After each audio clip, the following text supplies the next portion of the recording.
Assalamualaikum warahmatullahi wabarakatuh. Perkenalkan, nama saya Gustia dari Lavanisa, NIM 22045054. Pada pertemuan kali ini, kita akan membahas tentang komposisi penduduk.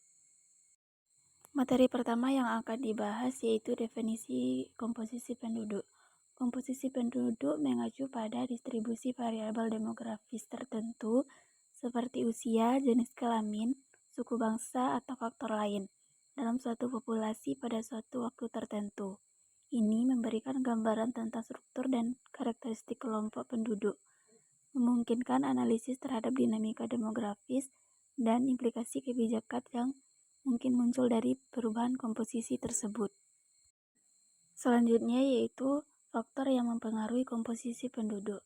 Ada 4 faktor yang mempengaruhi komposisi penduduk, yaitu 1. Usia.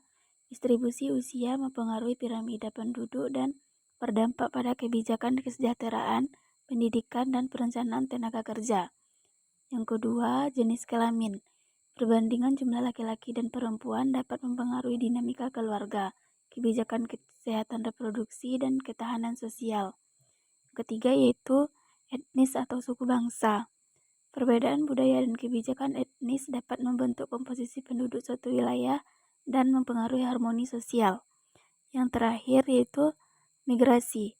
Perpindahan penduduk antar wilayah dapat merubah struktur penduduk di area asal dan tujuan migrasi, mempengaruhi ekonomi lokal dan kebijakan perencanaan.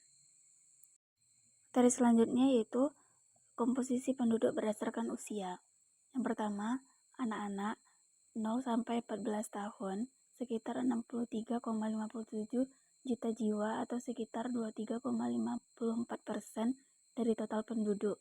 Yang kedua, remaja 15 sampai 24 tahun sekitar 52,76 juta jiwa atau sekitar 19,53% dari total penduduk. Yang ketiga yaitu dewasa muda 25 sampai 54 tahun. Jumlah tidak tersedia dalam hasil pencarian. Yang keempat, usia produktif 15 sampai 64 tahun. Jumlah tidak tersedia dalam hasil pencarian. Yang kelima, usia lanjut 65 tahun ke atas sekitar 8,6 juta jiwa atau sekitar 6,88% dari total penduduk. Selanjutnya yaitu komposisi penduduk berdasarkan jenis kelamin.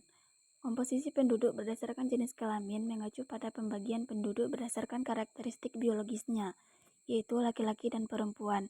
Data komposisi penduduk ini penting untuk menentukan rasio jenis kelamin, perbandingan jumlah penduduk laki-laki dengan perempuan, serta untuk perencanaan kebijakan di suatu daerah atau negara.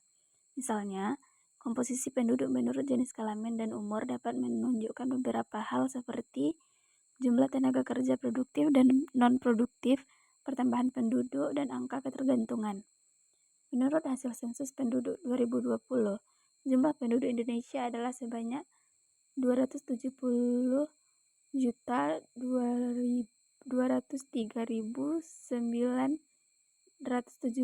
jiwa dengan komposisi penduduk menurut jenis kelamin laki-laki dan perempuan. Komposisi penduduk menurut jenis kelamin juga digunakan untuk menggunakan rasio jenis kelamin dan perbandingan jumlah penduduk laki-laki dan perempuan. Oleh karena itu, data komposisi penduduk berdasarkan jenis kelamin merupakan informasi penting dalam analisis demografi dan perencanaan pembangunan. Sekian penyampaian materi pada hari ini. Jika ada kesalahan, mohon dimaafkan. Wassalamualaikum warahmatullahi wabarakatuh.